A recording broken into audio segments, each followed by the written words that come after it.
Hello, it's Davey Mooney coming to you from the University of North Texas, where I run the jazz guitar program, Benedetto artist, Sunnyside Records artist. Oh, what have we here?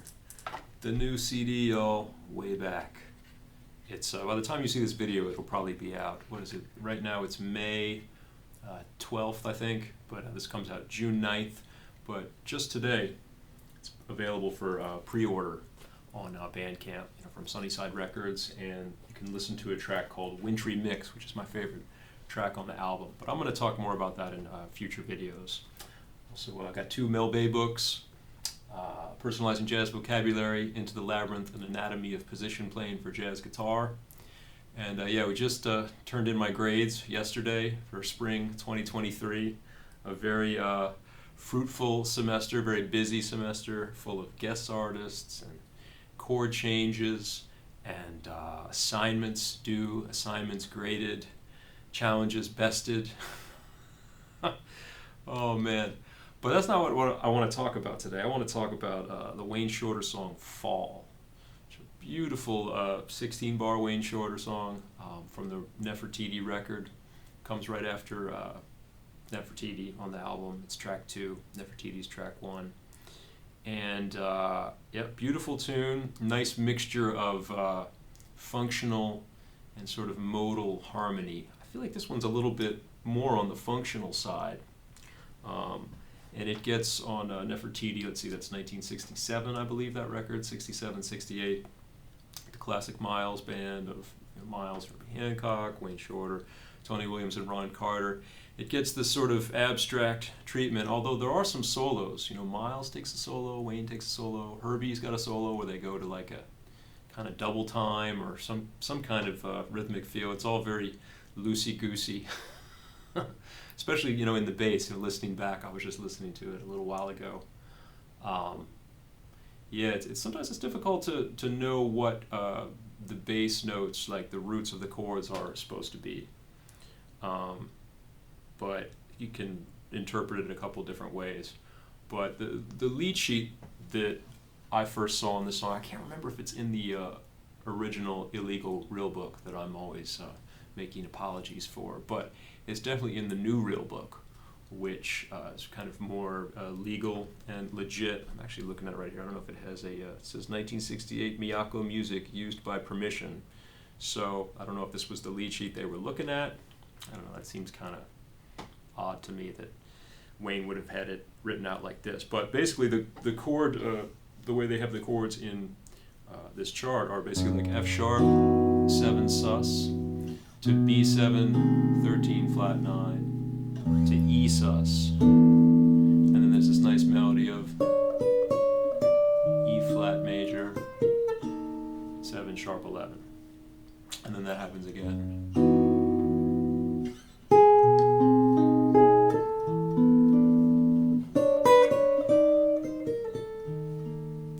So there's, in some ways, it's kind of a 2-5-1, right?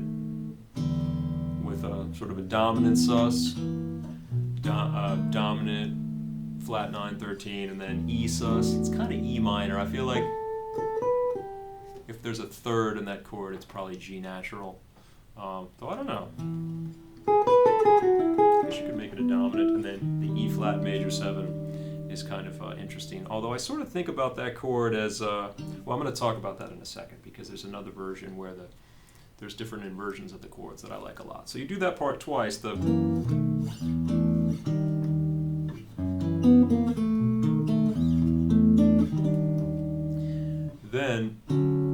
D major. So maybe that E flat major is kind of like 5 of D major via tritone substitution, A7, E flat, going to D. So the third 4 bars, like bars 9 to 12, you have D major 7, melodies on A, and then D7, 13 flat 9 with the melody on B, and then G minor 11, then B minor, A flat major 7 sharp 11, and then the last 4 bars are the same as the first. Last little bit where you have the E sus to kind of a Phrygian chord, like, I don't know, there's a lot of different ways to think about it. It could be like a C major over B, or like an A minor 11 over B, something like that, where you're definitely thinking like kind of G major, B Phrygian sound.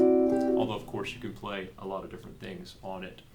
And this is another one of those tunes where, my theory, I don't know if it's half-baked theory or it's just really obvious that everybody knows this, is that a lot of jazz education and chord scale theory, especially of the 70s, 80s, 90s, like when I was coming up, I think was to a certain extent an attempt to understand like how to play over these kinds of songs. And this one I think is a little more straightforward harmonically in terms of like functionality of the progression than like Nefertiti or I guess maybe even Anna Maria. Oh, that's such a different type of song, but again, it has more of like modal mixture and more obvious sort of like modal implications than this. So another version I like a lot, there's a newer version that Terence Blanchard did with the E Collective, with the string quartet, the Chordal Island string quartet. That's really cool. I was just checking that out, where it's like a real sonic experience, the electronic vibe, and Terence has his trumpet going through the processing, and then the strings come in, and that's really cool. They take the sort of, I don't know if I want to call it abstract route, but just, it's not like head solos, head, which, I kind of like playing the head, soloing on the chords, taking the head out on these tunes, only because it's funny, that feels like something unusual on Fall and Nefertiti, songs like that, just because the original are kind of abstract, and so that's the standard way to do it. So if you do it real straight ahead, it sounds avant-garde almost. I don't know what it sounds like, but I get a kick out of it. But there's another version from the Kurt Rosenwinkel record, the trio one, Reflections, where it's really interesting. It's kind of like a hip-hop beat, and they just kind of, he plays a lot of versions of the chords. He doesn't ever really solo, although he uses slightly different versions. So instead of F sharp, sus to B7, he goes C minor 11, which I kind of like, to the B7. So it's kind of the same upper structure, just with C sharp in the bass, and then you get the bass motion, kind of contrary motion, rather than, not that there's anything wrong with that. Kind of like, and I'm pretty sure I hear him playing a G natural and that E chord, make it an E minor 11. At least some of the time. He plays a million different voicings, but I like this kind of way to voice the chords here too, so you get a little, so here's C sharp minor 11, B13, flat 9, and then the melody goes up and this part can go down. I'm always looking for opportunities to do that. And then he goes, the first time he goes to like C minor 9, which I think of as, I like that sound of like, if the tune is in E minor, I don't know what key it's really in, it's in kind of E something, right? Since a lot of the song is 2-5-1 to E, but I don't know what key it's really in, but C minor and E minor. I feel like C minor is kind of 5 of E minor, via like Wagner, Darth Vader harmony of that Tom Jobim. I always think about it as like, well, C minor 6, 9, if you put a B in the bass, is like a B7, sharp 9, flat 5. So you're it's almost like a B7 altered with the flat 9 in the bass. I don't know if that's the correct way to think about it harmonically, but I do that in like so many of my tunes. Oh my God, that's my go-to chord progression. I first learned it from the bridge of, what's it called, Gene G, Tom Jobim, where he goes.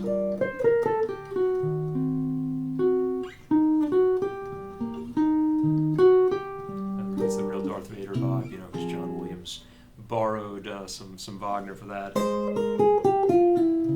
But I just thought that was so nice. Like in Gene G, at least if you do it in the key of E flat, it's like G minor, E flat minor, G minor, and then F minor. Oops. F minor, D flat minor 6, F minor, D flat minor 6. So when I see like in a song like this, if I see using the Kurt Rosenwinkel changes, C sharp minor 11 to B 13 flat 9 to E minor, and then like a C minor go right back to E minor, or E major, but I think of that as kind of a dominant functioning chord. So then the second time he does C sharp minor again, B13, flat 9, E minor, and then the second time he goes to the E flat major. So then he has the D major. The rest of the chords are pretty similar. G minor 11, B minor 9, A flat major 7, sharp 11. Does he do? I think he might do. Yeah, the last time he does F sharp, he puts the F sharp in the bass to the B13, and then. And another thing about this song is it's a little unclear, like where hits are supposed to be. Some of the hits are like on the end of, is it the end of 4, is it 1? Not sure, but at the end, definitely that last chord comes in on the end of 2. So you have like, and let's see, harmonically, in terms of chord scales and all that, I'm definitely thinking that first chord is like a B major key center, C sharp minor Dorian, F sharp Mixolydian, if you want to think of it as F sharp chord, and then 13 flat 9 is always kind of a diminished sound in the sense that it's like an A flat triad over B. Then the E9, I guess you could treat it as a sus, E9 sus, but I feel like I kind of want to make it an E minor, so I kind of want to go.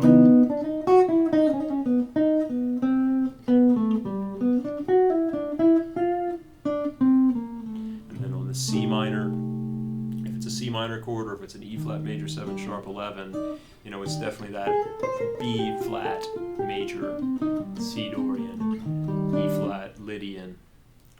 If you want to think about it as a 7-note scale, major scale, but the modes for me are just a really efficient way to describe the fact that this chord has definitely got a major 7, it's definitely got a sharp 11, and then you can from there you could do different sounds. Like you could probably play that on that E flat major 7. You could probably make it a major 7 sharp 9 and play G harmonic minor on it or something like that. I mean, there's a million things you could do. You could think of like triad pairs, F major and E flat major triad pair.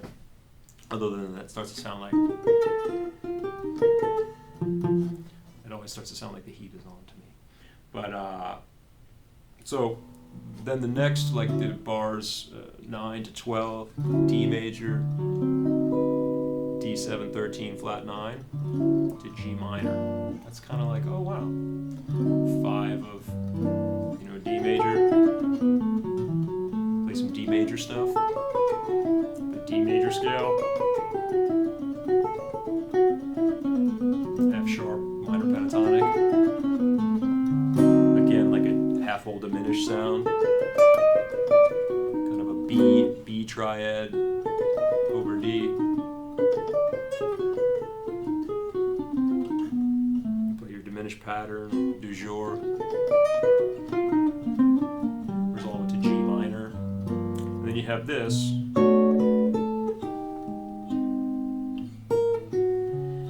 I kind of think of that, well, B minor 9, it could be D major again. Another way of thinking, like you've just come from D major.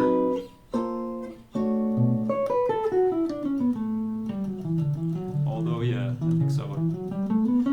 It goes by kind of quickly, so again, do you really have time? Do you have 2 beats? Are you going to play a whole scale? I don't know. I mean, obviously, when in doubt, arpeggiate the chord.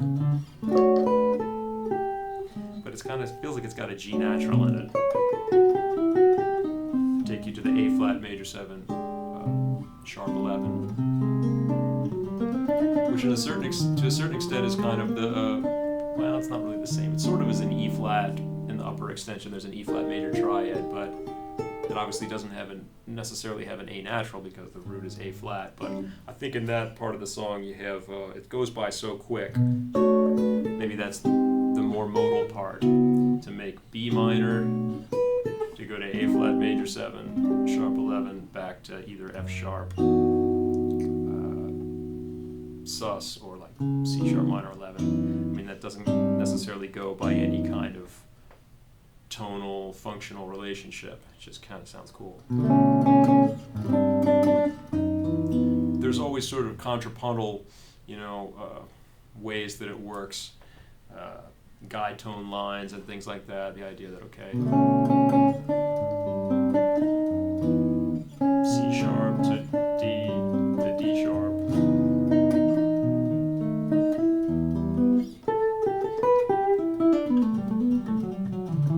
And that last progression, that 2-5 to E minor again, F sharp 7, B 7, E minor, and then the last chord. It's kind of, you can think of it as Phrygian, so like a G major scale, B Phrygian. You could probably make it be a B7, and then it could be E harmonic minor, or it could kind of be like, nothing wrong with getting some blues in there, The other thing I always think about with these tunes is, I don't know when he wrote this song, but it would have been crazy to hear it like played by the Jazz Messengers, that band. It could still work. You could hear the songs real swinging,